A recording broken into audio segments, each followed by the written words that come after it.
Yo, what's going on, Elliot? How we doing? Splash. Doing good, man. How about yourself? Another day of college basketball season for me. That last week was a blip on the radar. We're back to our regularly scheduled programming, losing. So it's been good. Games, UMBC shooting themselves in the foot all game, make a run. I tried to tell you. Can't win. They shot themselves in the foot for about 7 straight fucking minutes. Even when Howard was turning the ball back over, giving them chances, they refused to score and make a comeback. So tough on UMBC there. Good win, but it was still a good game overall. Stephen F is taking it to Tulsa. For the love of God, this is rough. And NC State is down 1.5 to Texas. Wilmington beats Yale on the money line, and there's one other one I'm forgetting. Liberty outright. Yeah. Wichita State shits the bed. You should have been on your boy Sundance Wicks. No, Wichita won, did they? They won, but they shit the bed. Didn't cover. That's fine. I was bored at home, sitting at home, so I had a DJ and Wichita State money line with Man City money line, and Man City lost because of penalty. So that parlay was dead at 3 p.m. But yeah, it is what it is. But yeah, I really thought Wichita was going to kick the shit out of them, but. Shout out Sundance and company fighting and hanging in there. They were kind of live to win towards the end there. They were fucking around. So good win for Wichita there. Live to fight another day. Total street ball game, and that game was not really that fun to watch.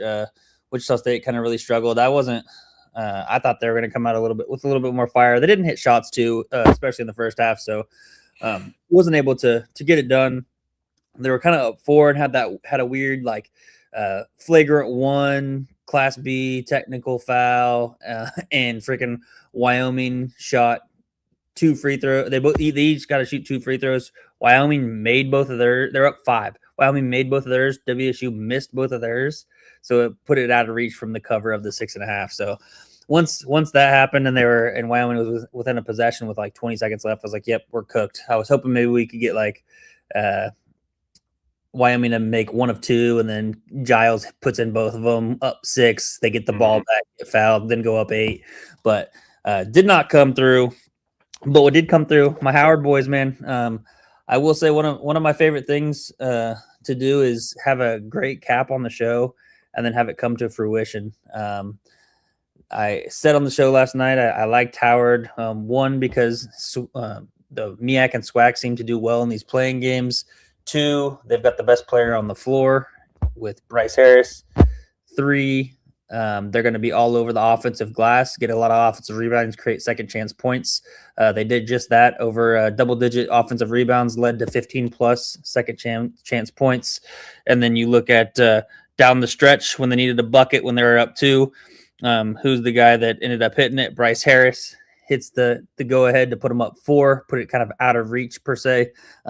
Finished with 19 points and 14 rebounds. So, I love it when a good cap actually comes through. Just kind of helps give me a little bit more confidence to kind of stick with my caps. So, shout out to Howard. Been riding them all season.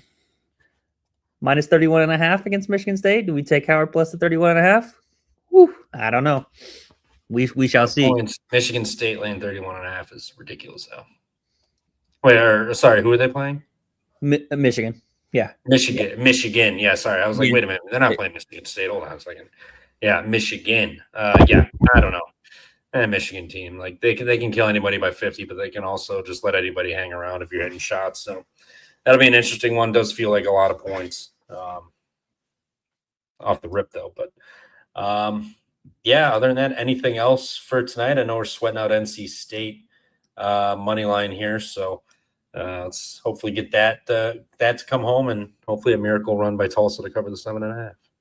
Yeah, I will say, NIT been treating me pretty well. Besides Wichita State, Liberty was on them plus 5.5. They got it done outright. Fuck the points. UNC Wilmington, as you had already said, plus 5.5 as well. They got it done. Fuck the points. And Oklahoma State, man, we'll talk about this real quick. I was on them minus 8.5, closed at minus 6.5. Books knew something. Well, sure as hell. They knew a lot of something because 3 of Oklahoma State's top 7 players were suspended for tonight's game. They were in warm-up. participated in warm-ups, but then sat the bench the entire game. Anthony Roy, Victorious Miller, and Isaiah Coleman all were suspended for the game. That's good for like 34.5, 35 points per game for Oklahoma State. So I would say, I was definitely on the wrong side of that. Unfortunate. Didn't see that news. Wasn't diving deep into the NIT games today. So unfortunate loss there. I'll chalk that one up and be better for tomorrow night. Yeah, tomorrow night will be better. I can feel it. Let's just get Tulsa and NC State home, please. I need a Green Day. So let's get NC State home. Fuck them. You guys had a better year than me. I need these wins. NIT or tournament? Should we just do NIT first? Actually, first, 100% NIT first. Huff is coming here, I'd say within the next 20 minutes to join us for the Friday slate, so we can knock out this NIT. Perfect. I will knock this out quick. We are brought to you by Rhythm. Shout out Rhythm. They've been cooking all year. College basketball, NFL, NBA, NCAA football, WNBA, golf, you name it. They got it. They kill it. They go through every game, all the models. They crunch the numbers. They've got recommended plays. They've got smart signals, which are, basically like double recommended plays, where it shows you where the model is performing best. And that's right in that wheelhouse. So it'll alert you with a smart signal. It gives you the record of the spot, the ROI, everything. And it shows you if you want to dive in with it or not, especially if you're capping these games and you agree with Rhythm and one of those smart signals pops up with your agreed play, it's off to a good start. You're looking good off the rip. So Rhythm has been great. They've been with us all year for the most part, and they've really helped us out, and we appreciate all their help. And now it's time for you guys to return the favor and download Rhythm. Use promo code PFP25, 25% off your first month. It's March Madness. We got the tournament in like a day and a half. We're going to be sitting there watching these games, and you've got us, you've got TC, Kyle Kerms, you've got everybody else under the sun talking these games, and you just want a little second opinion. Rhythm. You go there and you're like, oh wow, it agrees with the pump fake guys the most. I like Rhythm. They like Rhythm. So boom, we're gonna fire on this, and that's what's gonna be. And we're gonna cash because I feel good with Rhythm at all times. So shout out Rhythm. They've been great with us all year. We're gonna be continuing to use them for baseball, golf, NFL, everything coming up. So promo code PFP25, 25% off your first month. Get in there, download it, use it. You'll make your money back the first month, and it'll pay for itself. So go ahead, download it, and get involved with us. And now, here we go. The real basketball. Dayton Navy. Or not Dayton Navy, Wake Navy. Good God. Too many points? Wake Forest really laying 12.5 points. It's like the most experienced team in the country, most returning minutes. Just lost on a heartbreak to a brutal buzzer beater, and they've gotten to sit and stew on this for a week and a half. I think it's way too many points with Wake Forest.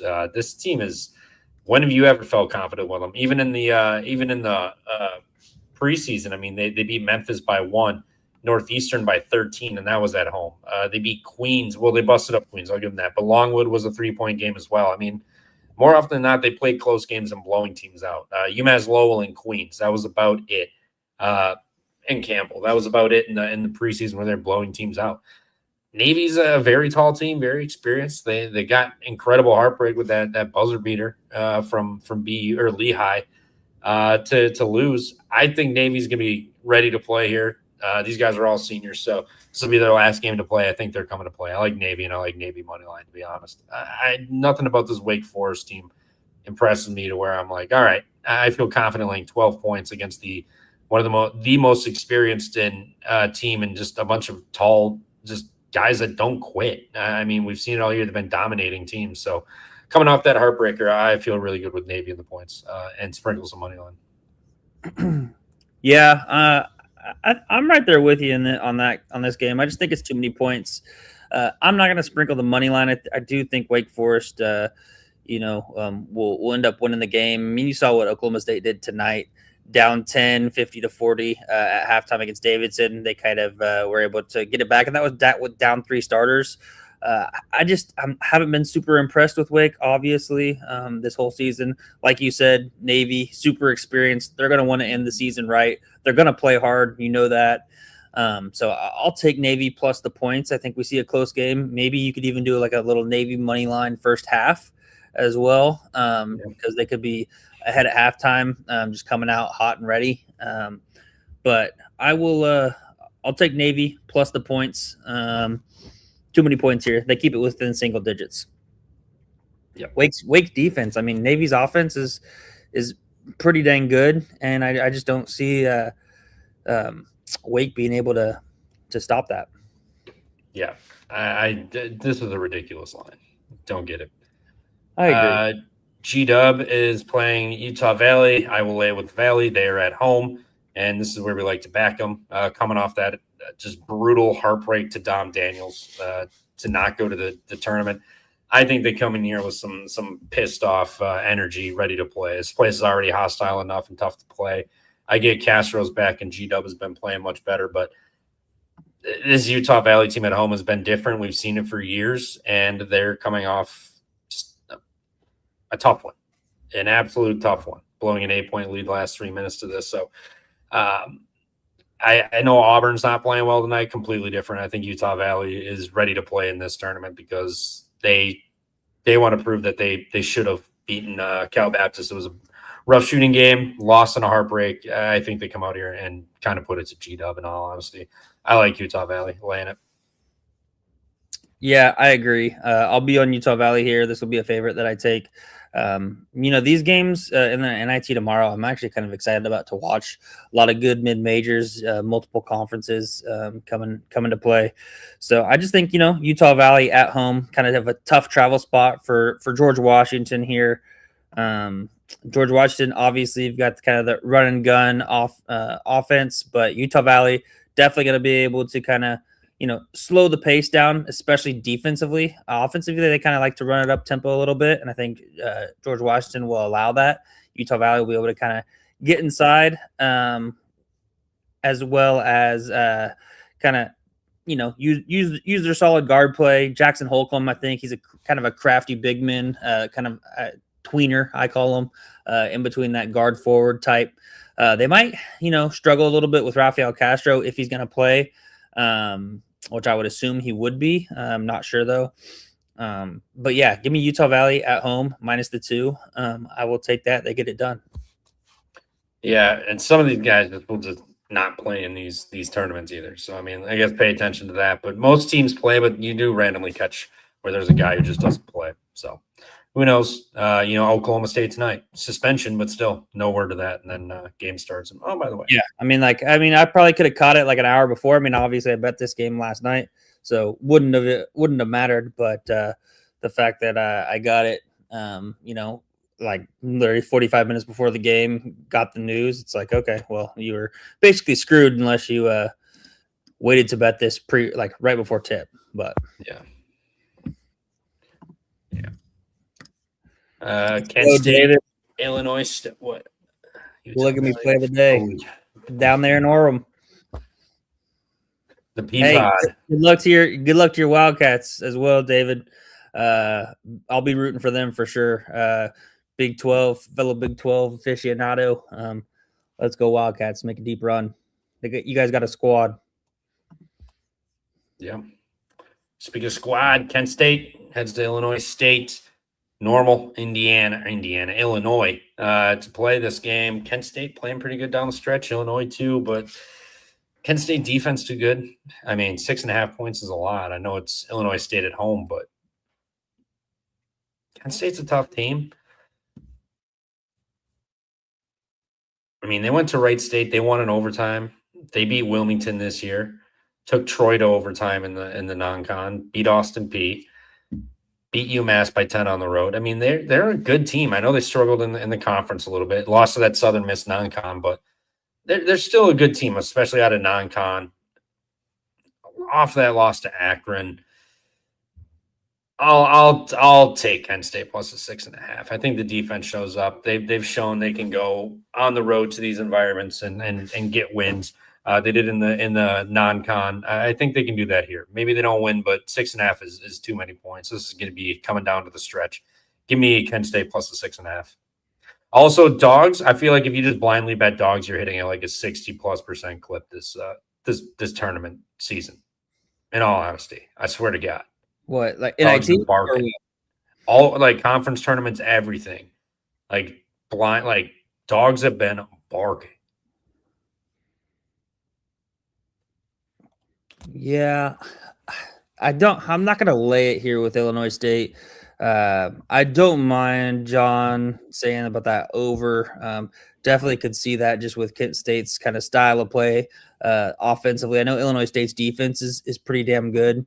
However, when they've played kind of like high, these kind of higher tempo offenses, they can sometimes struggle with that. I mean, you look, they played Belmont. Totals though only 155 and 149. Beat Belmont by 7 at home and then lost to them by 11 on the road. So I'm gonna take the points with Kent State plus the 6.5. I'm gonna wait to bet this though.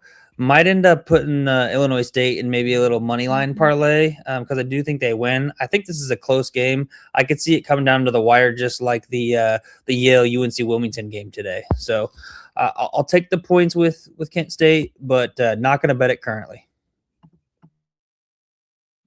Fair enough. Sam Houston heads to the pit. New Mexico's laying 11.5. Come on.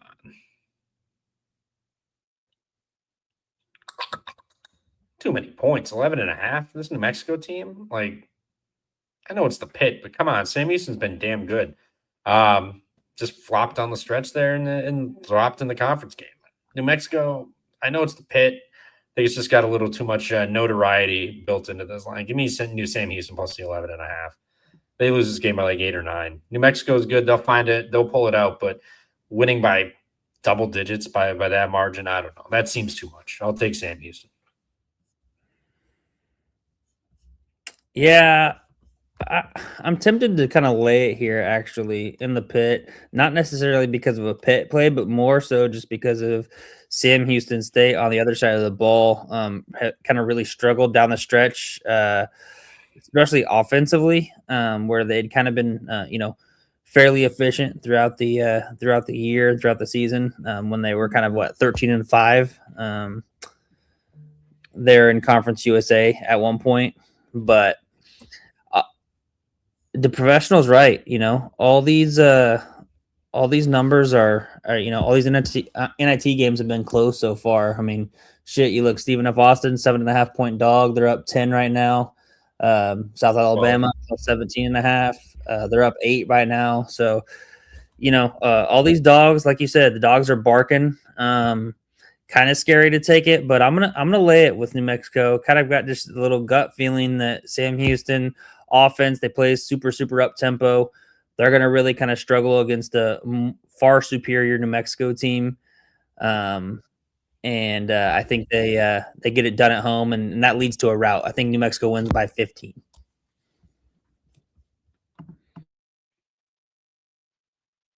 All right, bring it on. I'm not betting that game. I don't even know if I'll bet anything tomorrow. Actually, no, I'm going to bet this one. Loved Utah Valley and Navy tomorrow. Those I'll be on for sure. Dayton heads to Bradley. Dayton's laying points on the road here. Not betting anything tomorrow. It's freaking Wednesday at March Madness. I said I'm betting 2 games. All right. What's up, guys? What's up? Bradley, looking good, my guy. Looking good. Appreciate it. Hey, fire ass day today, huh? Yeah, I mean, been good. It's always fun. First time hit you right in the feels with a game coming on, and as March always delivers, that game was a 9-point game, 10-point game with 1:20 left, and ended up closing to a 1-possession game. So March is here. It's official.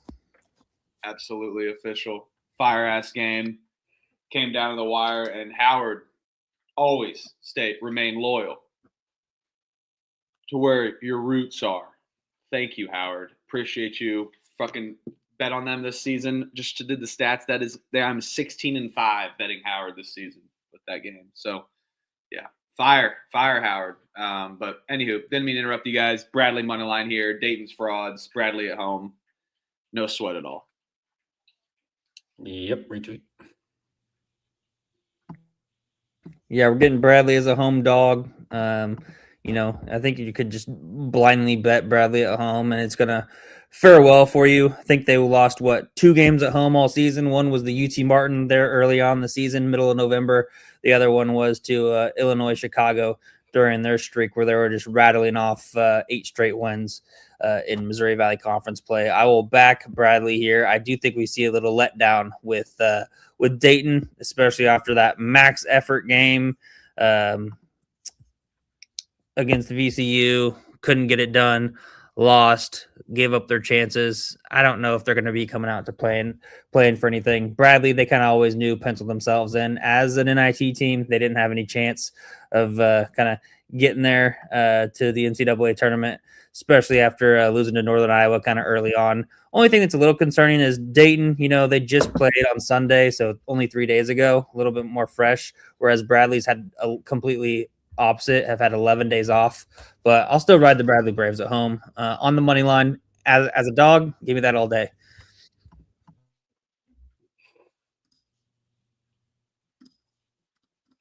Absolutely. Murray's heading to Nevada, playing Alfred. Alfred's laying 8.5 against Murray. Murray's been fucking terrible down the stretch. Give me Alfred. They fuck him up.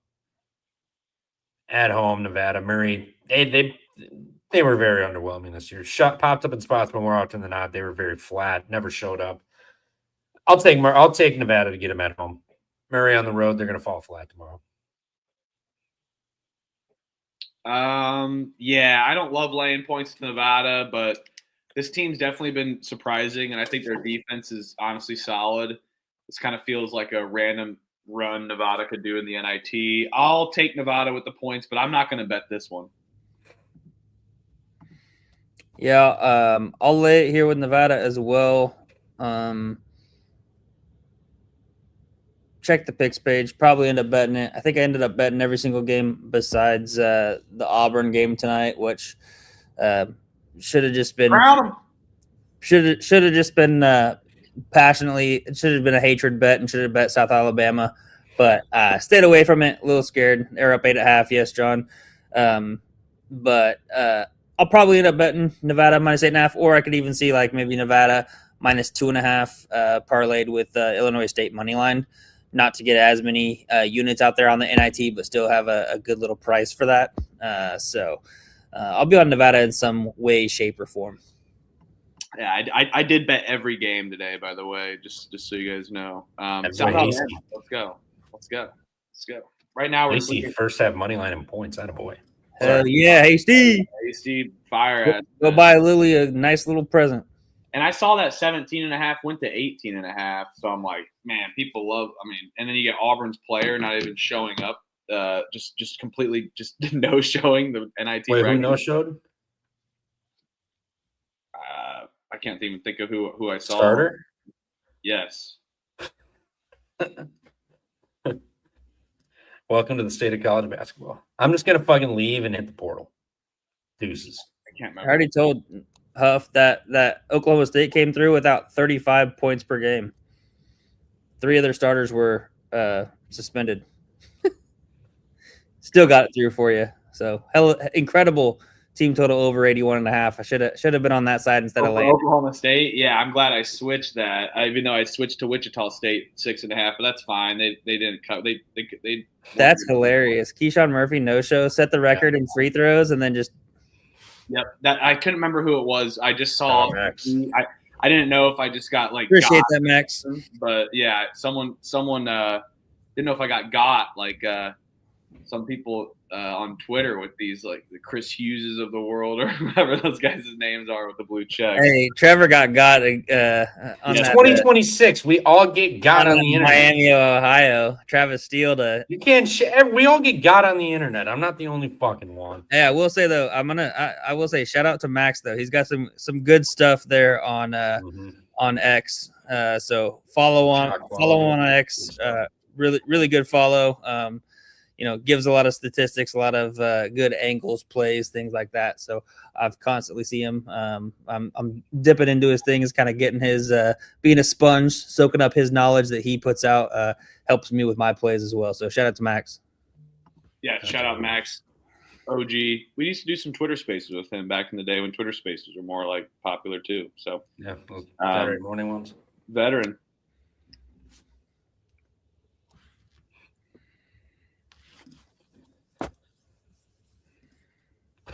Angels. All right. Well, anyway, Colorado State's laying 5.5 against St. Joe's. Over/unders 144.5. St. Joe's going into elevation, not friendly, but they've been playing really hot as of late. I have a feeling St. Joe's can cover this game. They're super physical. They don't really have to depend on making shots much. They can play in a really tough defensive game. And Colorado State just been not my favorite this season. And I just think St. Joe's being hot down the stretch. I'll take them plus the points, even on the road in elevation. Yeah, St. Joe's. I think their defense shows up. I don't think they let, Colorado State light them up from three. I mean, St. Joe's played really, really hot down the stretch. They were there the other night too. I know it's elevation. I think a lot of people are going to buy into that because St. Joe's doesn't play anywhere near it, but I'll take St. Joe's plus the 5.5. They'll hang around in this game. They're not going to get blown out. They're playing too good right now. Colorado State kind of whatever. I mean, they lost their last home game to Boise, beat Fresno by 4, and then lost to San Diego State by 9. The last 3 games out, so it hasn't been pretty down the stretch here. So I'll take St. Joe's. Keep it close. Maybe they don't pull it out, but they'll get it done here. Let's go, Joes. Yeah, I'll take St. Joe's here plus the points. But I'm gonna wait to bet this. I think your angle, Trev, people may see that Colorado State, that elevation angle play. So I think it might get a little bit potentially. So I'll take St. Joe's. We got good on good here and bad on bad. You got not a very good St. Joe's offense versus not a great Colorado State defense. And you got a really good St. Joe's defense against a really pretty good Colorado State offense, especially at home.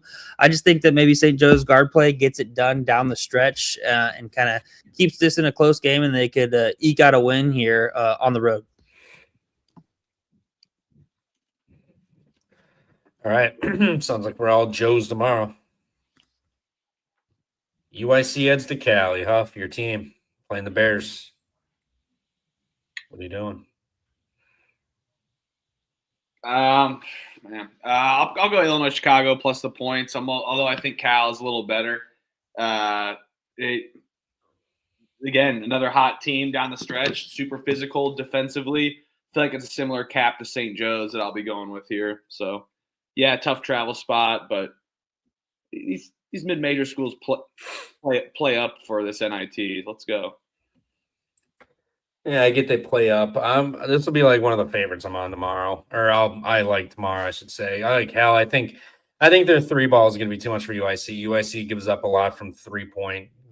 Cal likes to shoot from 3 and score from 3. So if they're falling, I don't know why UIC would all of a sudden just start defending the 3 now, all of a sudden this year. So if Cal hits their shots, I think this is a runaway game. I like Cal minus 5.5, but no bet. Yeah, this is a tough one for me. Really kind of a late game locally not locally, but late game for Illinois Chicago. Got to go out. This is 11 p.m. Eastern time there. So Cal's going to be able to, what is that? 8 o'clock there, California time. So even pretty late on the West Coast. But 10 o'clock there in Chicago. So really, really late tip. I'm going to lay it with Cal. Illinois Chicago's 3-point defense is pretty good. I know they give up a lot. However, they're decent at defending that. I just think Cal at home, I'm not going to stray away from that, but I do agree. I think, these mid-majors seem to get up a lot more than more of the Power Four conferences. In my opinion, could see kind of a track meet game. So could see like more of like a over 149.5 with Cal putting up a lot of points and just allowing Illinois Chicago to also put up points. So might end up betting that. I'm going to take Cal minus 5.5, wait to bet it. Not going to bet these pre-flop like I did last night. Maybe look into it a little more since we only have those 2 other Wednesday first 4 games. And yes, David, I would say under for the 149.5 for the attendance. 11 o'clock, perfect time to go out in college. There you go. But not even late at all. Just getting started. 3 a.m. Tulsa has tied the game. I am seeing this come down too. So this is down to 4.5 as well in some spots. Yeah. Illinois Chicago's going to win. St. Joe's going to win. And then I'll just quickly fire these since I came in a little late. Way too many points, even for the pit. Who the hell wants to lay that many points in an NIT game? I will lay this, though. Illinois State beats Kent State. Kent State really good defensively, but Illinois State just as better. And I think they're not going to have an answer for Chase Walker. And I got to take my Illinois State Redbirds. There's something called loyalty. People really forget about that these day and age. You mean good offensively or defensively, Kent State? Both, kind of. We're both good. Both decent. I mean, Kent State, whatever that analytics says, I don't give a shit. Kent State can step it up and play both sides of the ball. I've seen them do that. They're 23-8 this season in the regular season or something like that. So they're fully capable of playing either side of the ball. Utah Valley, George Washington. I'll take George Washington, but I will be staying off of this one. I'll be 2 no bets for the NIT. Weird travel spot. And give me Navy money line. This is a joke. Navy's going to step it up and play. Who the hell wants to fucking lay 11.5 with Wake Forest? So I'll be taking Navy. A little stab on the money line there. And then, those other 2 will be that George Washington +2 bet. But everything else I said will be a bet. So those are my NIT picks that I missed. 12.5 now in that Wake Forest Navy game, surprisingly. Yeah, I'll take Navy. I'll do both. There's that makes up for my no bets there on the 2 NIT games I didn't do. So yeah. You look like a Bond villain with a turtleneck shirt on. It's a quarter zip, fellas. Quarter zip. Oh. You want to sport chest hair? Is that what you want? Is this what you guys want? I just looked over. I'm like, oh, he's trying out for the new James Bond villain role. I can be about that. All right, let me make sure I got every game there. They got money in that franchise. What'd you say? They got money in that franchise. What do you mean? You said you could do that. I said, well, they got money and pay you big, whatever. The moment's past. No. I'll just be the villain for that tonight. Okay, I'm down. All right, where are we at on the let's do that a recap before we go on the NCAA tournament games. Pretty much you guys already recapped everything, but I didn't get to talk about this one. Let's go UNC Wilmington +5.5 in the money line. That was an electric game. Had that on the smallest TV in my house. Wasn't really watching too much until that second half. And they just turned it on, and Yale didn't really have an answer for them. Yale, phonier team than years past, in my opinion. Still good, but just compared to last few teams they've had, a little bit phony, in my opinion. But good season overall, and UNC Wilmington, they're gonna win. They're gonna be in the Final Four of the NIT. I will watch them, and I will meet Takeo Siddle in Indianapolis here in a couple of weeks, guaranteed. Mark my words. I did see that it's kind of cool, but all levels of college basketball are going to end at Indianapolis for the first time, or in one city for the first time. So D3 championship, D2 championship, D1 championship. Oh, D3 and D2. Yeah. Everything. Yeah. JUCO, D3, D2, D1. Like, that's kind of cool. Yeah. That is very cool. And 2021 was very special too when they did the whole tournament there. And all across Indiana, man. So, people hate on Indianapolis, all these East Coast, West Coasters, flyover state, whatever. How about you come to the city? You don't even know what Midwest hospitality is, first off. And it's the best host city for a Final Four because you can just roam around and not have to walk too much. And that's why all the media pundits love it for sure. But yeah, right now, live games going on. Tulsa just took the lead on Stephen F. Austin. Probably will not cover unless the foul game ensues. Texas up 5 on NC State. I think they're going to win this game, although I picked NC State. I still think Texas is going to win. And then St. Thomas up 1 at half, plus 2.5. I was getting chirped last night for that bet, St. Thomas. And then South Alabama plus 2 halves, baby, 2 halves. Here comes the Seahawks. Here comes Seattle. Hey, I heard they're going to get their brakes beat off in the gym. They're only down. They're at 1 half. I didn't say that. I didn't say brakes beat off. Said something along the lines of that. Run it back. Usually he says skull fucked. He probably said skull fucked. Yeah, I don't even think I said that. I said I think they'll win. The tight environment will win. I don't think they said they trust them. Thomas bet because it was in the crack house. Oh, he said they're getting skull fucked in the crack house. Run it back. Maybe not. I don't know. Hey, 2 halves, by the way. They're up 1 at half. So, and then South Alabama up 6. In my eyes, they are up 24 points right now. So, if they went on the money line, I'm going to be so pissed. Anywho, first 4 games tomorrow, Wednesday, and then we have our Friday slate of games. So, all the picks will be on the picks page from that for our first round. And then we will be back. I don't know about tomorrow night. They're up in the air. I'm out tomorrow. And then Thursday night, we'll do a reaction show. Friday night, do a reaction show. And then also that Friday night, we'll give our picks out for the Saturday, Sunday as well, too. And, stay tuned for Pump Fake Pod episode. But I'm assuming no episode tomorrow night, guys? We're going to get on.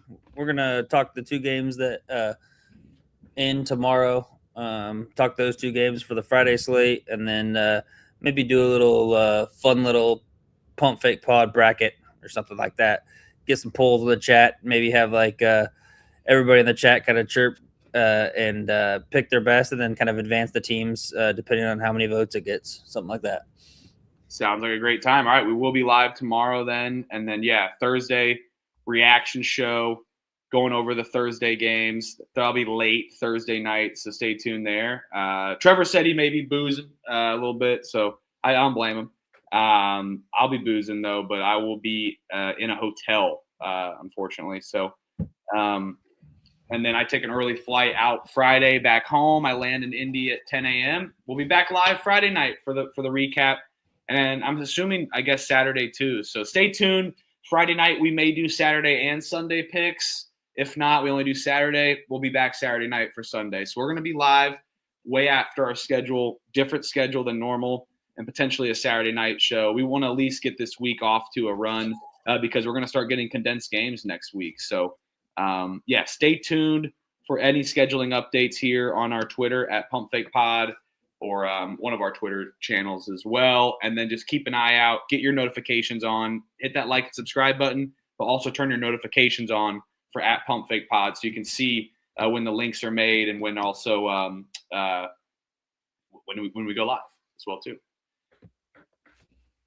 Oh yeah, my dog is barking here early in the first 4, and the dogs are barking early as well for Howard. And Texas right now up 5, so dogs are looking good in first 4, and I'll be doing that as well tomorrow. Prairie View A&M. Everyone's writing them off, but they're the hottest team. Give Lehigh some respect. They're very hot as well, too. But I think we're going to see yet again another close game here in the first 4, especially with these 16 seeds.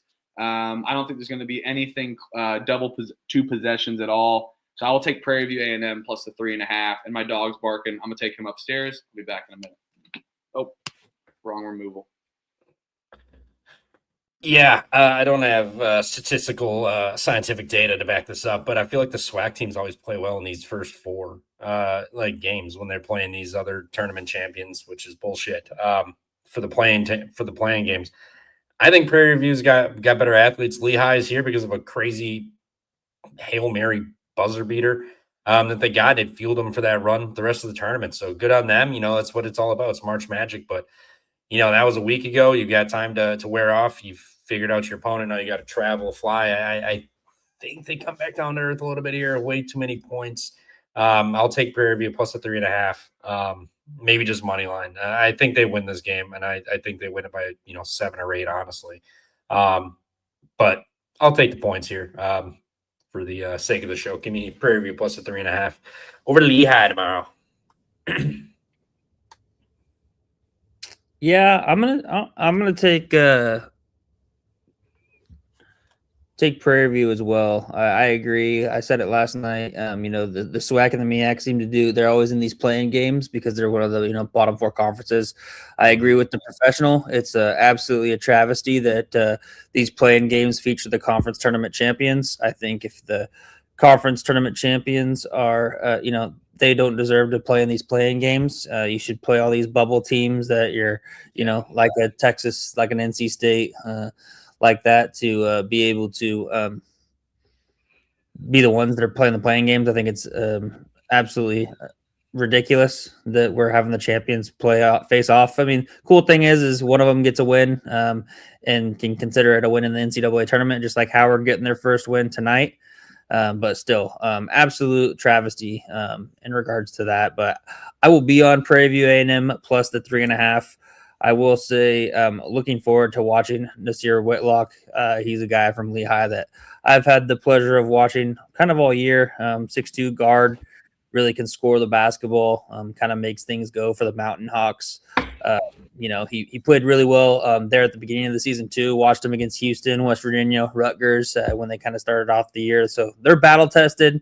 But obviously, as we know, the SWAC as well is battle tested. I would almost say that Lehigh is maybe a little bit more battle tested. So a little bit nervous on this game, but I will take Prairie View plus the 3.5. I think we see another close game, just like Huff said. I think it's a double-edged sword because you know what, the idea and all is great, but when I think you make a good point, like these teams get to be showcased on a standalone game. Basically, for people that are just watching, trust me, sickos are only watching the NIT.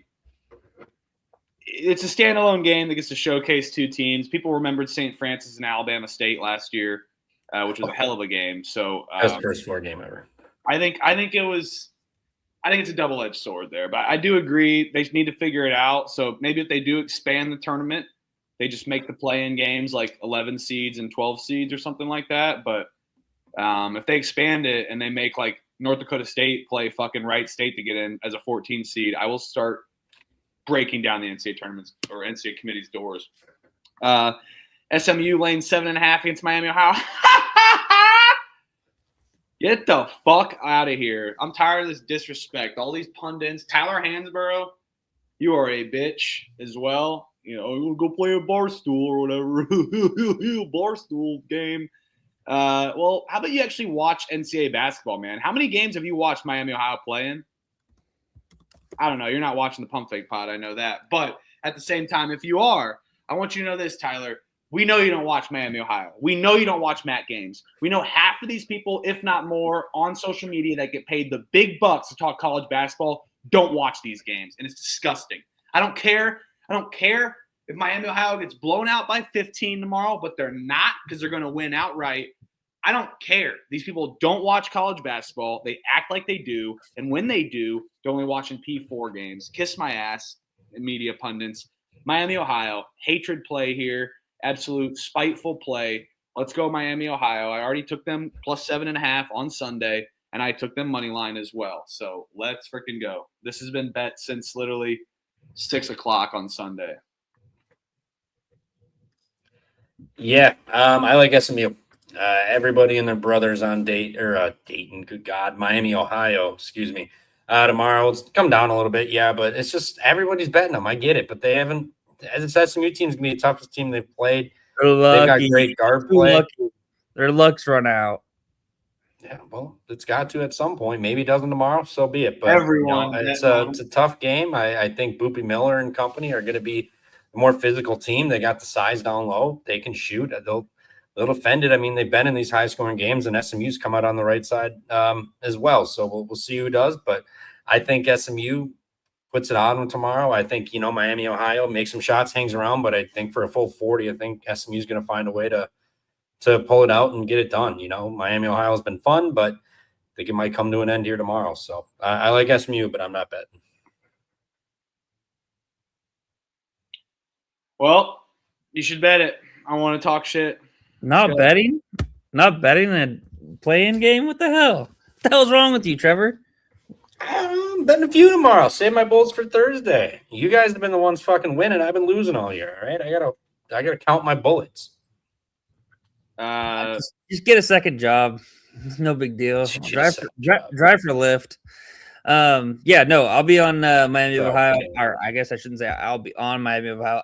I'm already on Miami of Ohio plus the 7.5 and plus 275 on the money line. So Red Hawks get it done. I really hope that for our not even for my betting sake, I just hope for their sake that they're able to take care of business and they get this win. I just do not want to hear all the bullshit and disrespect for Miami of Ohio if they end up losing this game by 10 points or something like that to SMU. Charles Barkley even had a good take on this game with the Texas NC State. Really appreciated his take on it. He was saying, hey, these schedules are, made a year in advance, 2 years in advance. They don't know what these teams are going to be like. Nobody wants to play them, which I'd already discussed that. Nobody's going to, a Duke's not going to go to Miami of Ohio. SMU's not going to go to Miami of Ohio. So these schedules are already, made up well before people know the rosters, especially in today's day and age. And so they can't control that. What they can control is winning games, and what they do, won 31 straight. So get that shit out of here. Can't believe they're in the first four, but I hope the home crowd pulls through and they get this done on the money line. Yeah, them being in the first four is bullshit. I agree with you. 100% agree. Bullshit. Yeah, but like I said, double-edged sword. They gave him a favor. Home game tomorrow there. 50 minutes from Oxford to Dayton. So a double-edged sword here as well too. But yes, terrible precedent set by the NCAA for sure. For sure. Yeah, and Charles Barkley, he's like, yeah, Auburn should not have been in as well. Him and Dickie V said that. He's giving Bruce Pearl shit. He's like, come on, Bruce, quit being a biased guy. Michigan laying 31.5 against Howard. Over-unders 152.5. When I talk about loyalty, this is an addition, just FYI for everybody. This is an addition to Thursday's slate. We're not on Fridays yet. This is an addition Thursday's slate since this one got final. This one went final. I created this slide before we went live. All right, so this is a Thursday game. Yeah, Michigan's been rolling. I've heard it before, but when I'm loyal, I'm loyal. I don't waver. And we've been loyal to Howard. I tried wavering last night, got talked, and I was like, nope. Or not last night, but 2 games ago, the when they were laying like 13.5, which they didn't end up covering, but I still was loyal. So Howard, the GOAT this season, absolutely fire. One of the GOATs, them, Valpo, a couple others, and Howard's just been printing. Haven't lost since January. They're going to cover tomorrow. I don't care. Michigan, they can whatever. Michigan, the analytics. No, Hart play tomorrow. Howard plus 31.5 or Thursday, whatever. Sorry. Yeah, plus 31.5 for me. Too much. Michigan wins this game by 27. Gets bet up too much, but Howard will be Howard. They'll look good for as good as they can against Michigan, but 31.5 was way too many. They'll lose by 27-28. It'll get a little nerve-wracking, but they'll cover. Yeah, I mean, this team, they faced Duke. They faced another number 1 seed. Lost that game by 37 there in Cameron Indoor. Now they got a game under their belt. Ken, come on now. I'm going to pull you back in. You pulled me in, and we fucking shit the bed in that MEAC final. Now I'm going to pull you in. Give me a – come on. Let's go. Let's ride our boys one more time. plus 31.5. I will wait to bet this, though. I could see this go up a little bit. I was seeing some 32s out there as well when I was inputting this line. So give me Howard plus the points and wait to bet it.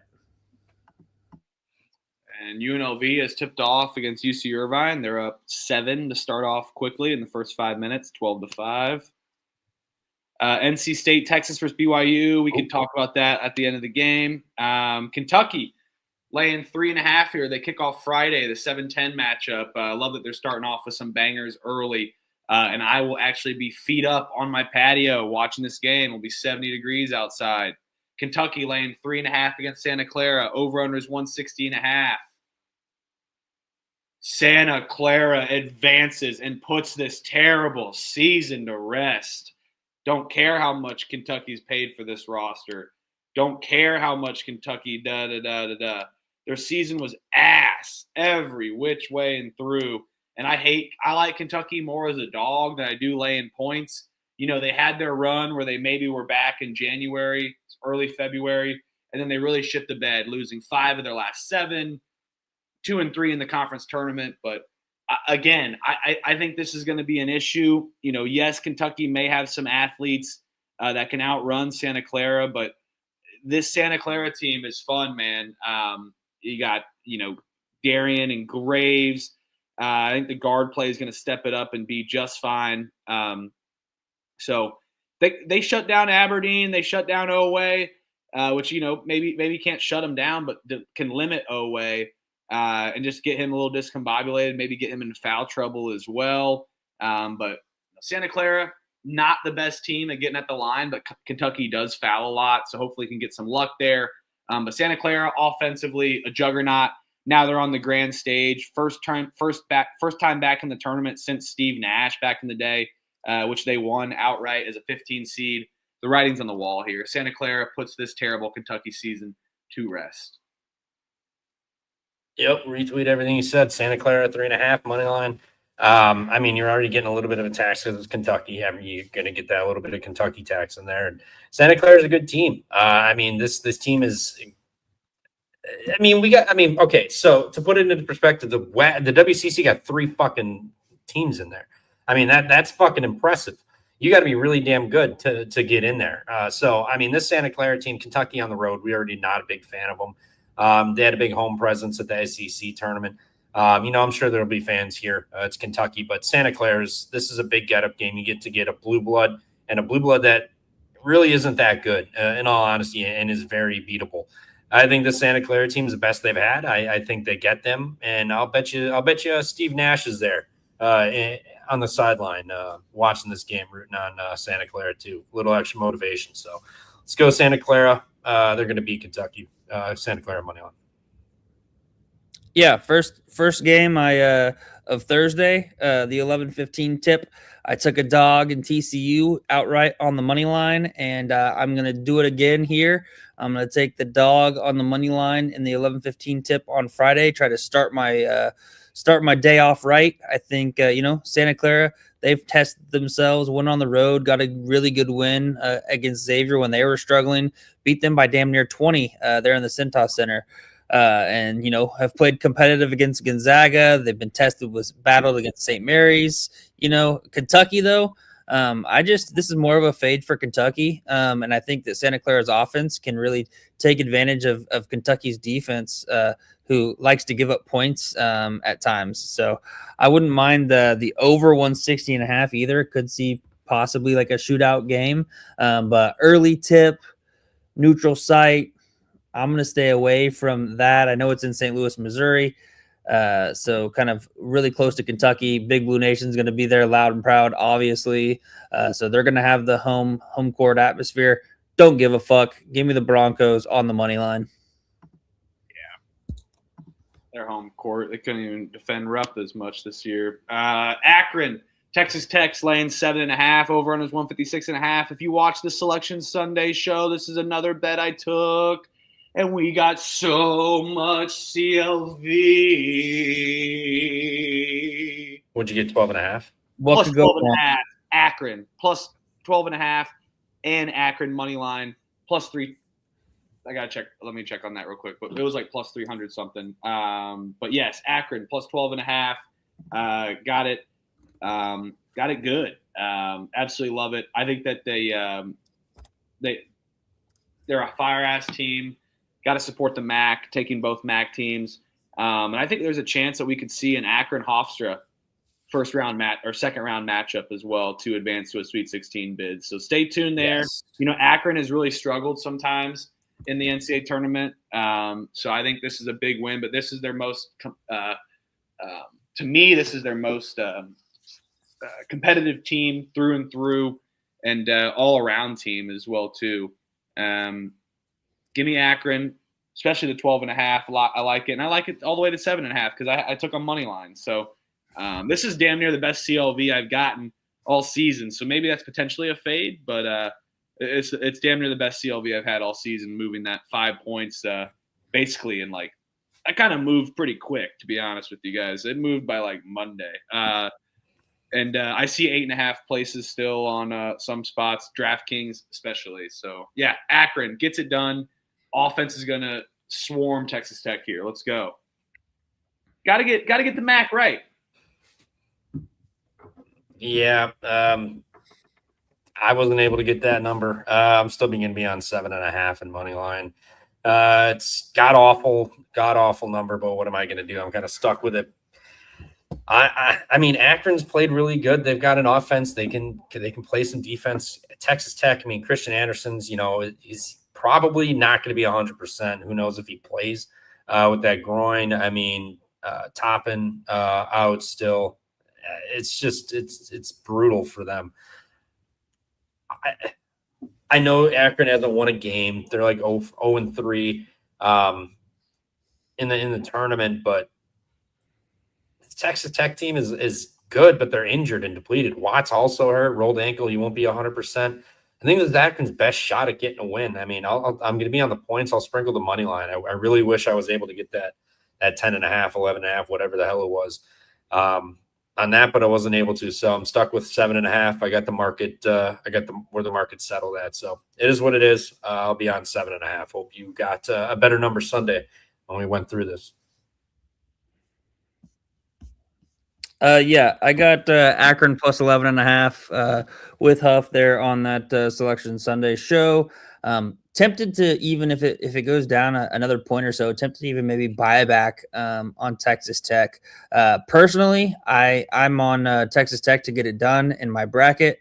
I don't think that Akron's going to win this on the money line. I think this is kind of the public dog of the first round where everybody has Akron advancing, and Texas Tech is gonna get it done. So I'm on Texas Tech to win the game, but I personally thought that number was way too high at 11.5. I think it's damn near right here at 7.5. 8.5, lean towards the Akron side, but the 11.5 that I got, I will take that all day long. Double digits. I think this is a single digit game. Tech wins by 9. Hopefully not. Tech wins by 6. I'll say Tech wins by 6, so we can all 3 cover. Sorry, Trevor. Thank you. Hey, Trevor, you can get that 8.5 as well. Take a look. Take an eye. I'm gonna have to shop. I'll see what I would wait. I would wait to bet it damn near, because I think now that the steam has moved, people are more inclined to take Texas Tech at the number. Buy back on it. Yeah, and Thursday morning is gonna be a bunch of steam people getting their bets in, but yeah, that's kind of where I lay. But some kind of big news: Wisconsin, the sports betting bill got moved along. It's now at the governor's desk, so he's got a week to figure that out. But it sounds like what's the status with the Isn't it owned by the tribe kind of thing? Yeah, it sounds like it'd be like partnerships. They'll have to figure it out. Obviously, pay out the ass, but like DraftKings, FanDuel, whatever the fuck, come in and they just be partnered up with the tribal stuff, so that we still have it, and then have the tribal books, and then that. So who knows? I'm sure there'd probably be like something like Illinois, like a 25-cent tax on each bet, so that the tribe gets a kickback out of everything too. So who knows when it'll happen, but it got moved along today. So there's another week we'll have an answer on something. Let's go. Tulsa is fun to watch. Arizona. Please cover the 7.5. Somehow. Arizona's laying 31.5 against LIU. Over under is 151.5 here. I'm really I'm always taking these big dogs. I don't want to lay this many points, but this one I'm kind of tempted to lay it with Arizona, but I won't. I'm going to stick to my principle, stick to the guns. 31.5 points, way too much. I don't care what the hell. Crown Arizona already, whatever you want to do, but I see 30.5 some places also. The chance to have a 30-point backdoor. If I have an Arizona ticket, excuse me, if I have an Arizona ticket, I'm going to be rooting for like a 40-point win. Yeah, it definitely can happen, but that's just a lot of rooting for. So give me LIU plus the points. Arizona, though, pound for pound, may disrupt the shit out of this Long Island team. This NC State game is picking up now, down 1. Come on, Wolfpack. Let's go. Stephen F. doesn't foul either. Tulsa comes back. Let's go. Stephen F. plus 7.5. Got a little sweaty. Missed that last free throw. I knew it was always the right side, though. Was always the right side. Fucking Tulsa. You fuckers. All right. Come on, NC State. Daddy needs you. Well, what you guys doing here? Oh, yeah. LIU, sorry. Plus the 31.5. Too many points. I'm not betting it, though. I don't want to be sitting there sweating fucking LIU 31.5. Maybe first half under. Although Arizona very efficient inside. They like to go inside. It might be a bad idea. Yeah, LIU 31.5. Questionable if I bet this. Yeah, I've got all the first half unders secured. I'm going to take the points with LIU. Big number. But probably going to lay off of a bet because I could see Arizona running up the score here. And shout out to UNLV up 24-11. Let's keep it rolling here against Irvine. 26-11. Let's go UNLV. Let's go. Virginia laying 18.5 against Wright State. Over unders 145.5. Give me Wright State. Give me Wright State plus the points. Again, just too big of a number. I saw Wright State live. Like their guard play. Got a soft spot for them, but I'll give Virginia their credit. They do beat up on teams for sure, especially earlier in the season. They kicked the shit out of Marshall. They beat Queens by a ton, and other teams that are kind of maybe similar to a Wright State. But look at Virginia. Their wins are kind of phony a little bit, kind of beefed up a tad bit, in my opinion. I think Odom's a great coach. I'm not disrespecting Virginia at all, but I think it's just a little bit too much. And I don't think they're going to win by 20 points in a game where this means the world to Wright State here. I do tend to think Wright State first half is a little better, but I'll go ahead and do both. I'm going to do first half and plus the points. I think that they can keep this somewhat close. The only thing I would be worried about Wright State here is their physicality. So that's the only thing that I'm worried about. But my God, beef up, step up. You got you got an NCAA tournament bid here. Hopefully you can step it up and beef up a little bit. So if they can be physical, especially around the perimeter, they can cover this number. Yeah, the other thing is inside is going to be tough. I mean, what's that dude's name? Their center, Sam. Well, no, what is his name? Johan Gunlock. Is that his name? Gunlock. Yeah, this kid, he plays like 15 minutes a game roughly, but he blocks a fuckload of shots. Like he had like 10 blocks in the 11 blocks in the ACC tournament. He's a complete rim defender. I know he doesn't play a ton, but he plays 15, 20 minutes. He started playing a decent amount. You're talking about Ugonna Onyensu. Yeah, I can. However his name was. He's very good. Johan Grunlow, he starts. He's a freshman.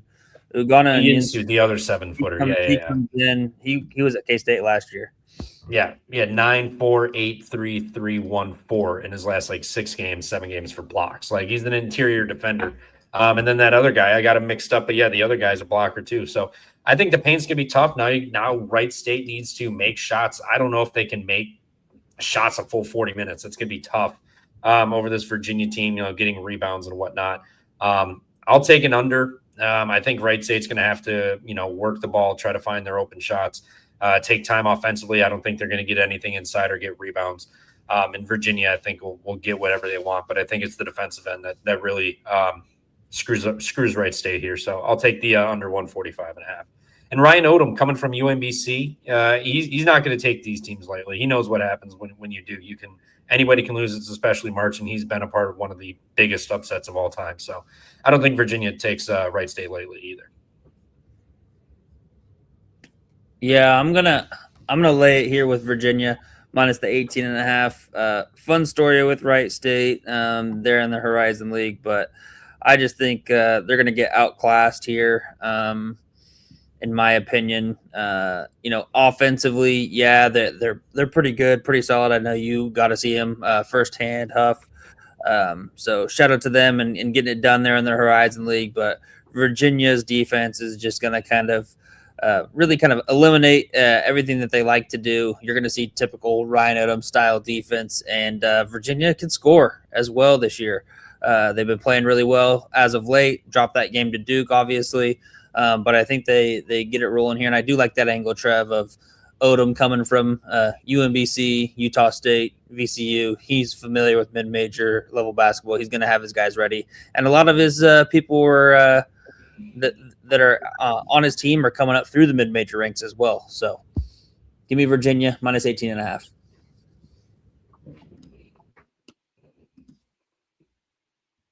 All right, Iowa State laying 24.5,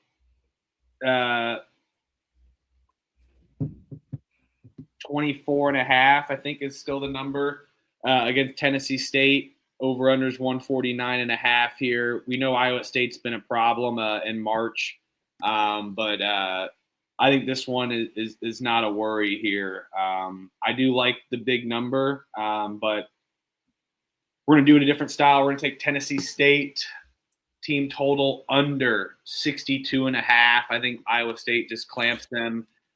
Be a home game for them in St. Louis. Mad respect to St. Louis mad respect to Tennessee State and what they've done this season with Nolan Smith taking them to a tournament bid.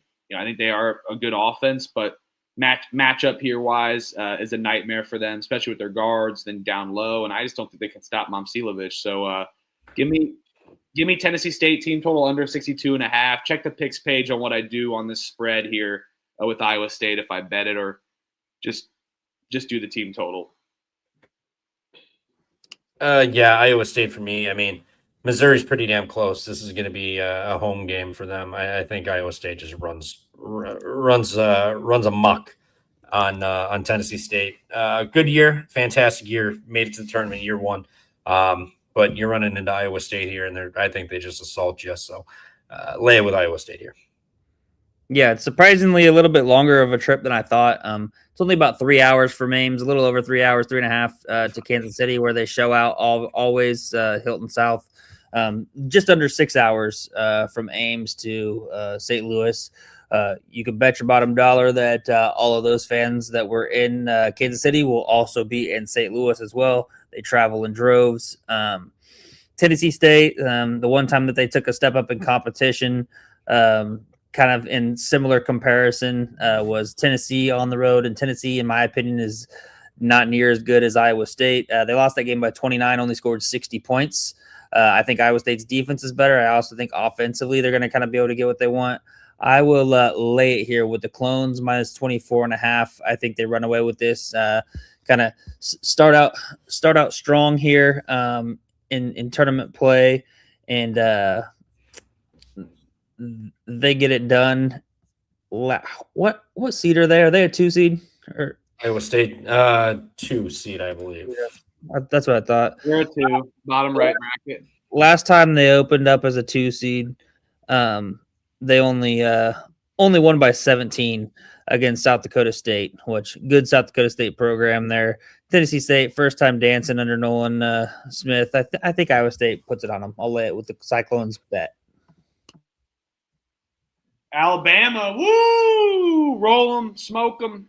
Aiden Holloway. That's his logo there. Alabama laying 11.5 against Hofstra. Over/under is 159.5. This is a little crazy here, but I'm going to take Hofstra plus 11.5, and I'm going to take the under. I see I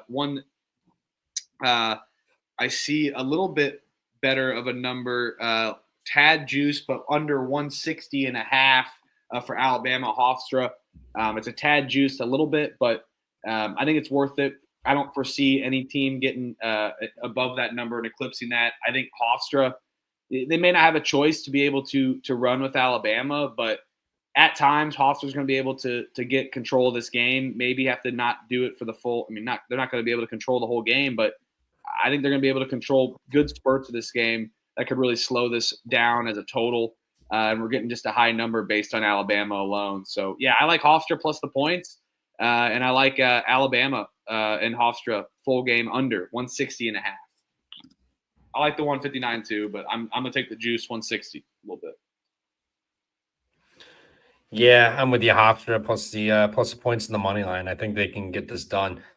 We've seen when Alabama struggles to hit shots, and the other team, gets their style of play, they struggle. Hofstra really can take the air out of the ball, slow it down. So if Bama's not hitting shots and Hofstra's getting their style of play, using the clock, running good sets and getting shots, it could be tough for Bama. They could start sweating pretty early because they're very reliant on three. Hofstra's got one big on the inside that they play regularly to combat with Cheryl. So I mean that'll be a battle in itself. See how that goes. But I just think Hofstra is gonna make life hell. Play good defense, slow offense. Take away the tempo. I think I'm with you. The under in Hofstra. I think Hofstra is live winning. So give me the money line with Hofstra. Yep, I agree. I'm on Hofstra as well, plus the 11.5. This is a game that I will be putting some money on the money line. I'm probably going to do 1 unit on the 11.5 and a half unit, and I'll do a quarter unit. I'm still seeing Hofstra at plus 550, so I'll do just a quarter unit on the plus 550 on the money line there. I think Hofstra is going to be able to possibly get it done.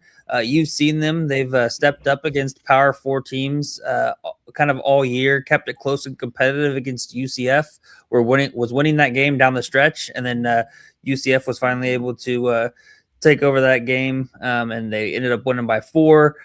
They beat Pittsburgh at Eat Shit Pit, beat Syracuse, both on the road. So they've definitely tested themselves, battle tested there in the CAA. Speedy Claxton, really good feel-good story.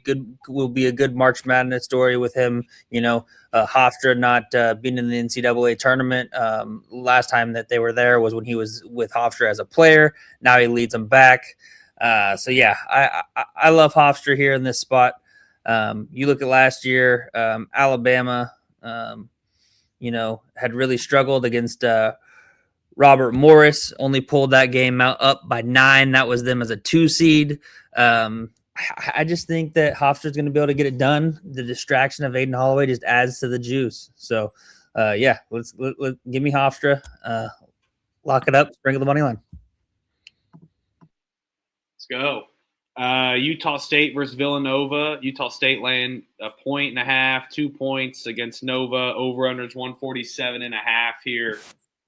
Trevor, what are you doing in this one? You going Mountain West, or what are you doing? And I'm kind of torn. I really like Utah State. I mean, the way they play. I mean, they're very fast. They're very efficient. They can light you up from 3. Villanova has been really good this year. 2 under Willard. But Utah State's favor, that feels like it's kind of telling. I feel like a lot of people are going to like Villanova. I think this Utah State team is pretty damn good. I think Villanova's good as well, but I think at the end of the day, I trust Utah State full 40 minutes with that offense than I do Villanova. And Villanova kind of struggling with free throws this year as well. I'll take Utah State money line over Nova here.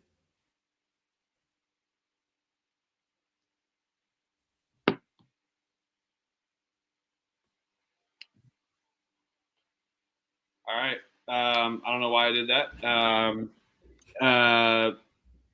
Yeah, I like Utah State. I kind of am a little worried about them a little bit, just for how the Mountain West notoriously has been. But they're only a one-bid conference this year. They got to step it up. I'll take Utah State on the money line as well against Villanova. Although I don't love it as much, I will take Utah State. I think they can get this one done and secure it. Willard's been really good, especially this season. And with that Calhoun news, this isn't my favorite bet, to be honest, but I did take Utah State. Yeah, I'm right there with you. This isn't my favorite bet either. I'm taking Utah State. I'm seeing it now is plus 1.5. So take them on the money line. I liked it a lot better. I had sent you a text, Huff, when I thought the game time was super late at night. However, when they actually came out with the official schedule, this is at 4:10 Eastern, so right in the middle of the afternoon. So made me kind of not really like it whatsoever. I'll take Utah State. This is in San Diego, so the Aggies should be traveling here. Villanova, I try to really not take into too much account the travel spots of going coast to coast, things like that. Seems like when you can read into that too much and make it too big of your cap, and then kind of create some issues for yourself. So I factored in a little bit, especially on these games where it's kind of these close competitive teams who are kind of, right there neck and neck even. But I'll take Utah State. They got absolutely embarrassed last year as a 10 seed against UCLA. Lost that game by 25-ish, I think 25. But Utah State, they will hopefully be able to bounce back here under Jared Calhoun. Maybe it'll be his final game officially, and they'll send not his final game, but they'll get a conference tournament win before they send him on his way there in the round of 32. But I also think Utah State severely underseeded, in my opinion. I think they should have been maybe more on the 7 line rather than the 9. So would have liked to see the committee get that one done. That's maybe another one that I think that they got snubbed by a few spots. But yeah, give me the Aggies. They get it done against Villanova. All right, Iowa versus Clemson. Over-unders 129.5. Iowa laying 1.5, 2 points. Elliot's rolling your eyes. Looks like you got some reaction. Let's hear it. Lead us off, my friend. This is probably like the game that I want to watch the least of the entire opening round. That's including the 1 versus 16 teams. I'll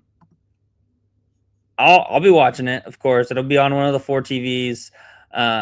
I'm going to take Iowa here. I think that Clemson losing Carter Welling is really going to hurt them. He's out, I believe, if that's correct. Tore his ACL there in the ACC tournament. So had their kind of one game get up spot beating North Carolina. Then they ended up losing to Duke. I just think that losing their starting center is going to really pose problems with them. I know Iowa doesn't necessarily have a center, but they got the best player on the floor in Bennett Sturts. I'll go with that. So give me Iowa on the money line. I will bet it. I think they're going to get it done. But I'm not really excited to watch this game, to be honest, if I'm in my honest opinion. But we'll watch it. It's probably going to be like the most electric banger of a game, and then it'll be like the most memorable game of the entire first round, now that I said that. I believe that's a 10-0 run for NC State, by the way. How did that 3 go? That was insane. Yeah. Whoa. Come on. March is here. I'm with you. Iowa gets it done. Ben McCollum in the tourney gets it done, finds a way. I will shout out Brad Burnell, great coach as well, Indiana guy also. So where's DeVries going, and when's Burnell going back to Indiana? Well, that's what I thought. I thought we were going to get Brad Burnell, which I wasn't really excited about, to be honest with you. None of it really excited me. I'm trying. One of the better coaches you brought in a while, though. DeVries. It may not be Burnell. Oh, I thought you were talking about not being excited for Burnell. I mean, he's success. He's got a history winning. It's not flashy, but they win. No, I mean, yeah, I mean, yeah, but no, not that's not exciting to me, to be honest with you. I guess exciting is the wrong word, but But I did like him at UNC Wilmington. Yeah, that's some deep ball knowledge there. Give me Iowa. Ben McCollum gets it done. This Clemson team has been really phony. I feel like they have. That's us. And I feel like they've just been a little bit fraudulent. Now they get a physical matchup here where it's going to be a tough game. Iowa's going to get this done. I might live bet that a sneaky over. Haven't done a gross over in a while. I think this is one that could get it done even too with how Iowa and Clemson plays. Sometimes two slow things make it fast.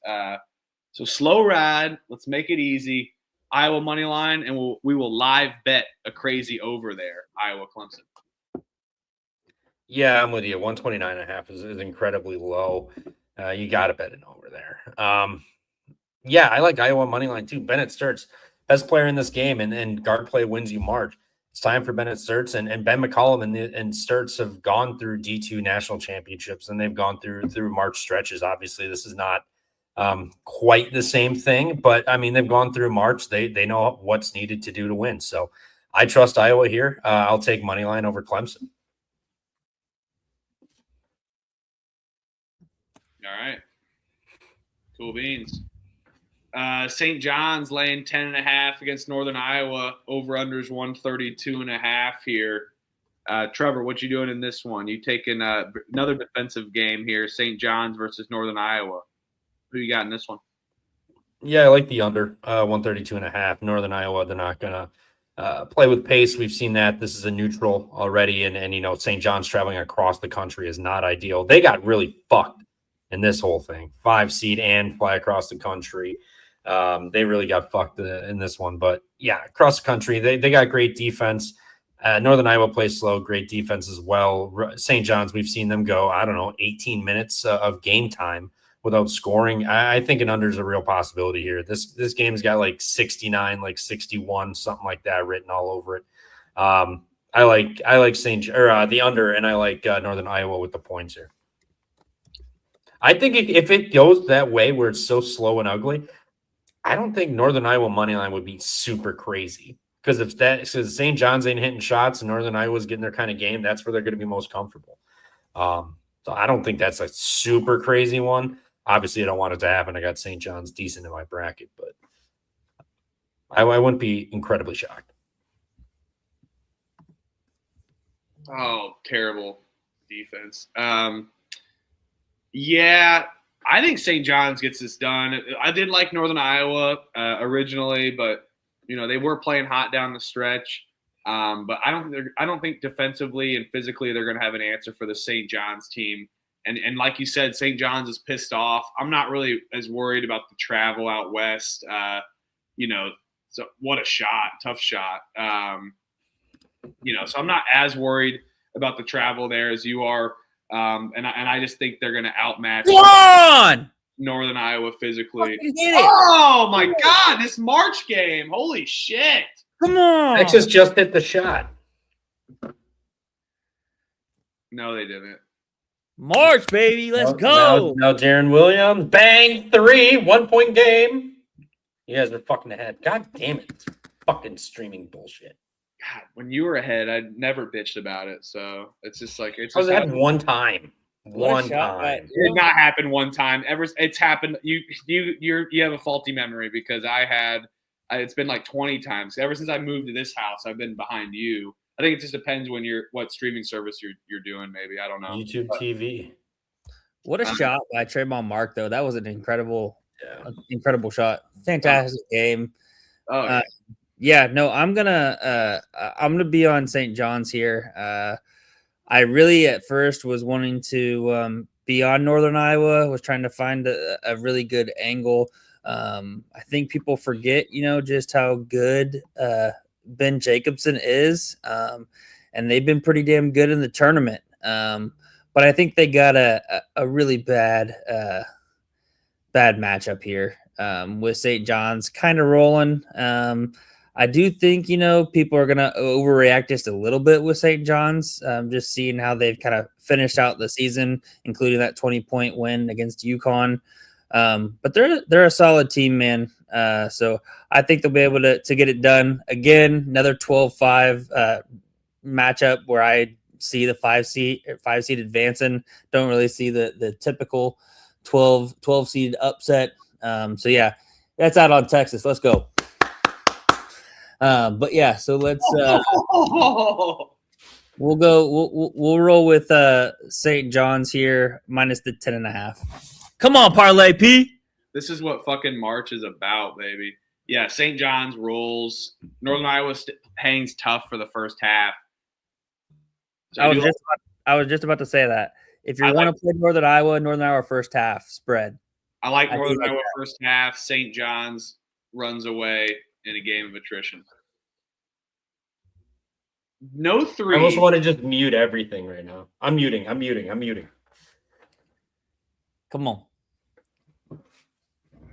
Foul! Yeah! Come on!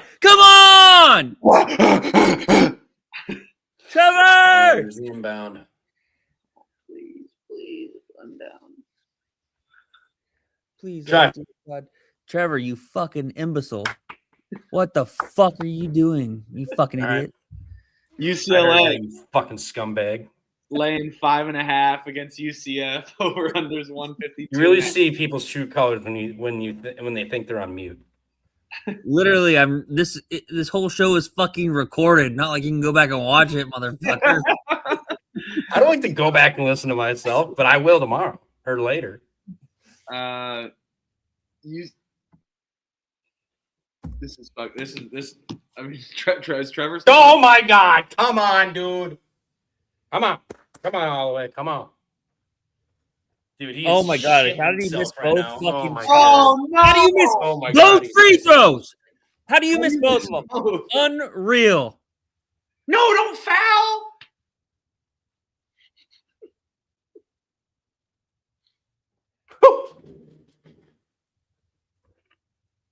All right. Just came from play. I gotta keep the mute. Oh my God.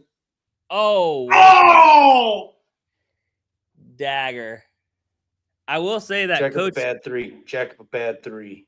Trayvon Mark, Bad man. three, bad 3, Woo! bad 3. Shoot it from the logo. Be that guy. I will say Come on, though, Shalom Mark. No. Oh my God. that coach ran onto the court. If we want to speak about this, that coach ran onto the court. I think that's hilarious. They need to control that a little bit better. We saw that They don't call several that. times. That's an automatic technical foul. They don't call that anymore. No, never, not anymore. Watch the coach. Watch the coach. He's halfway on the freaking court. Is he not going to show it? Are they going to show him? Now, did they call a timeout though? Not before he was fucking halfway on the damn court. Yeah, that's true.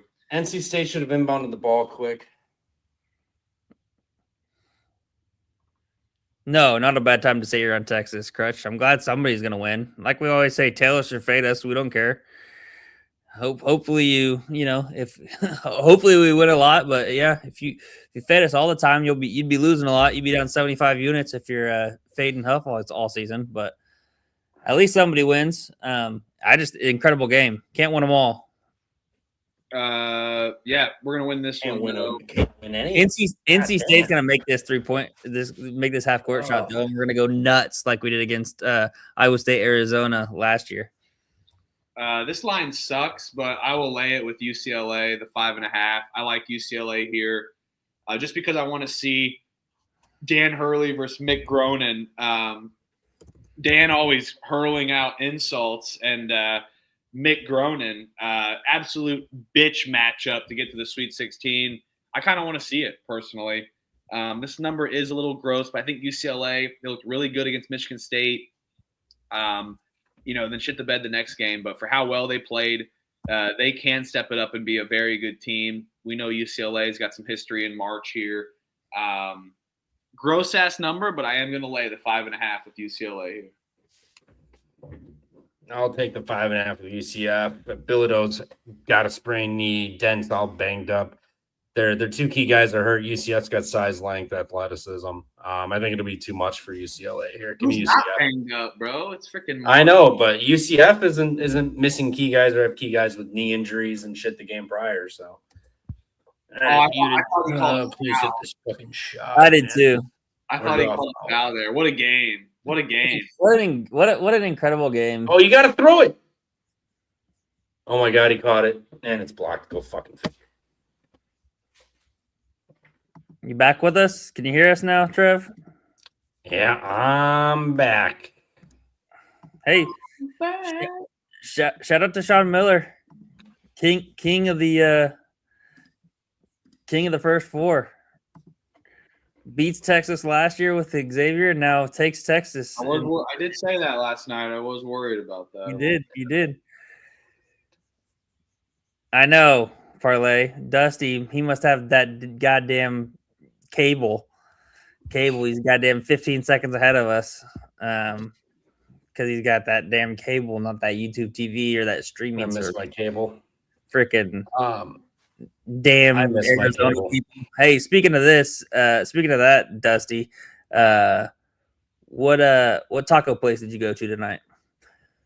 But I'm gonna be on UCF plus the 5.5. I just think it's a line that I think UCF is live on the money line to be able to get it done. What has UCLA shown us? Not very much, in my opinion. UCF has battle tested being out of the Big 12. They've been playing good. I know that they, lost a couple games down the stretch that wasn't great, losing at home to Baylor and Oklahoma State and then West Virginia, but got their absolute brakes blown off by Arizona in the Big 12 tournament. I think they turn it around here. Johnny Dawkins gets them up. Losers of 4 of their last 5. I think they'll be able to get it done. Sure. I got to skedaddle the Kerms. I will run through what I got for these last 3 or 4. I like Queens plus the points. Purdue, tight asshole. First round, they'll be fine after that, but they always play rough first round. So take the points with the Queens. They lose by 17. Cal Baptist, Kansas. I think Kansas kills them. Everybody loves Dom Daniels on Twitter now after that. But I just think Kansas defense could be too much. Like you talked about, Flory Badunga being able to switch out on guards. We saw it all year, and he's been damn fucking good at it. So that'll be something Dom Daniels hasn't dealt with this year. So I think that'll be tough. Give me Kansas. Shit. And then UConn, I'll lay with UConn. It's March. This is Danny Early's time. They got a good team to redeem themselves. I'll lay with UConn. They kill them by 30. No Furman magic like the last time against Virginia. Not tomorrow. And then Mizzou, Miami. I like Mizzou. I'm sorry. Yeah, Mizzou. It's basically a home game. I know it's not their home gym, but they got home court. I think they get this one done, and then they get blasted by Iowa State. So I'll take Missouri money line in this one. I don't want the points. They'll lose outright by 9 or 10, or they'll win the game. So give me Mizzou money line in that one. And that is it for me. You fellas have a good night. Chat. Keep it real. Toodles. And we'll see you guys tomorrow filling out brackets. See you, man.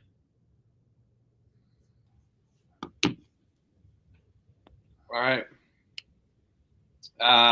Queens money line. No sweat at all. I'll take Queens plus the points. You know, they do struggle. They're not good at breaking the press. And I think they will have an issue defending the 3, but I'm going to take Queens plus the points. It's on principle. It's Purdue in the first round. Give me that. And I will, give me Queens plus 25.5 and money line. Easy. Just like Fairleigh Dickinson. Yeah, Hasty, I'm not quite sure if Billadu is healthy for UCLA. I know he had the knee sprain. They haven't really went into more detail regarding that, at least what I've seen. But yeah, here I'll be on Queens plus 25.5, but I'm actually going to, my bet in this game is going to be the over 163.5. We've seen with Queens all year, they can score at will, but they also give up a shit ton of points. So kind of a classic cap for me is, Purdue can really struggle to defend the 3, something Queens is able to do, knock down a lot of 3-point shots to stay kind of feisty and competitive. Chris Ashby is a guy that I'm going to keep my eye on. I think he goes for, 25 to 30 points, maybe has another game like he did against Central Arkansas, where he was like 10 of 19 from 3. Probably not that that good, but I think he could, hit 5 to 6 threes, maybe even a couple more. And I just think Purdue puts up a shit ton of points too. So I think this soars over the 163.5 in my opinion. I will take that as my bet for the game. And and St. Thomas that year it did not come through in the second half. Seattle did win. Cal Baptist versus Kansas. Kansas is laying 14.5. Still though, I'm just gonna say this because he's not gonna watch the fucking show. Obviously doesn't. I never, ever shit on someone else's bet. That's just not my protocol. So that's where I don't think I do I? I never shit on anybody's bet. I never say you like losing money or whatever. Sometimes they'll say like let's battle or whatever. But I never like say like this is a free ass bet or whatever. But anywho, I gotta get rolling. I'm literally catching a flight. Typically, that's a donation. Yeah. Which St. Thomas was, but 5-5 on the day with UNLV money line left. So let's get UNLV right. And I had Howard at plus money as well. So could be a good night. Even only going 6-5, hitting a few plus money plays. Kansas laying 14.5 against Cal Baptist. Nope. Give me Cal Baptist plus the points. I do like them first half a little bit better personally. I think they can step up. They just played an awesome game. Everyone's going to know who Dominique Daniels is. And Cal Baptist bussing students down there as well for the Lancers to Kansas. First half, Cal Baptist. Let's go.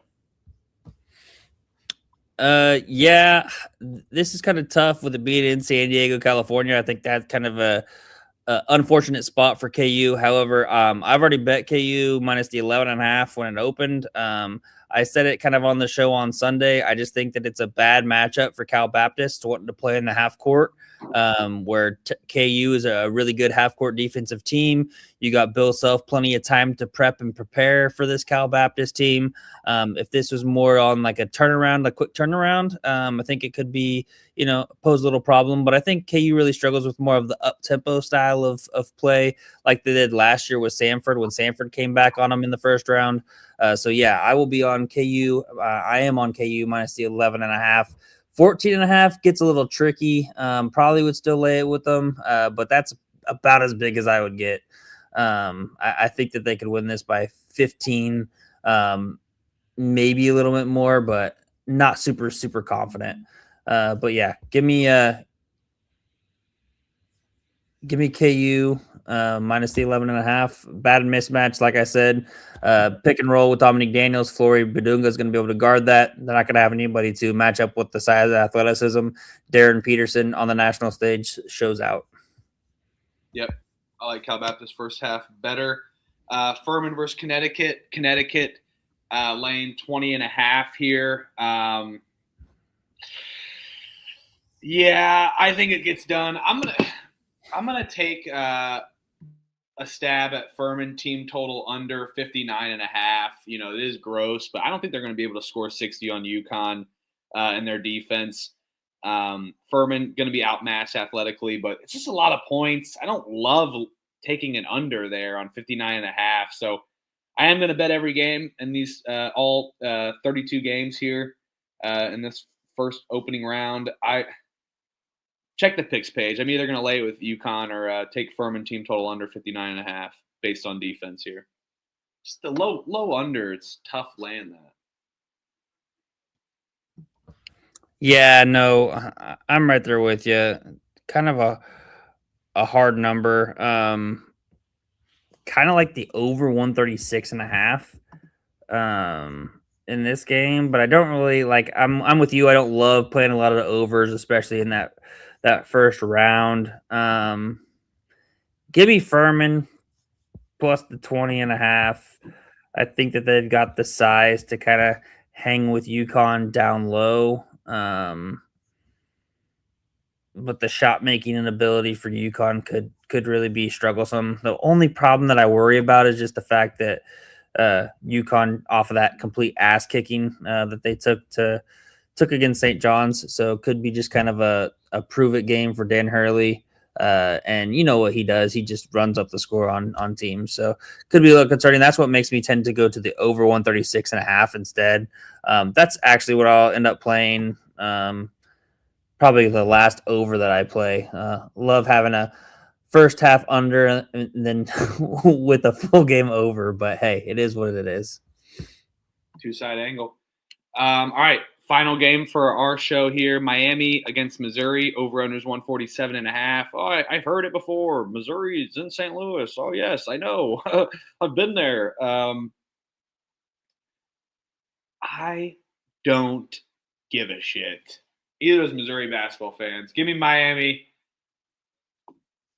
I think the interior gets this one done. Missouri, man, I you know what? Their guards are very good, but I'm gonna go with the first-year coach here, Jai Lucas, in Miami. Got to support my guy Malik Renew here, down low, and let's have this interior front court win the game for Miami a little bit. Yeah. Initially, wanted to pick Missouri, with it being in St. Louis, but I think that's going to be your kind of typical prediction of, hey, a lot of people are going to be like, oh, wow, this is backyard for Missouri. They should win this easily. But Miami's been good on the road, man. They were able to go into some hostile places, get some wins. So I think that they win this game. Instead of just laying the 2, I'd rather just take the money line price, neutral site. So yeah, give me Miami on the money line. Let's go. Yeah, I like Miami as well. All right, that is our show for First Four Wednesday tomorrow. First Four absolutely giving tonight. Howard, UMBC, great games.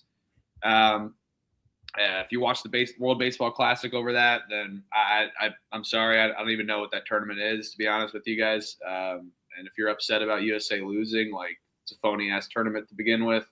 Because this is what real United States is for. March Madness.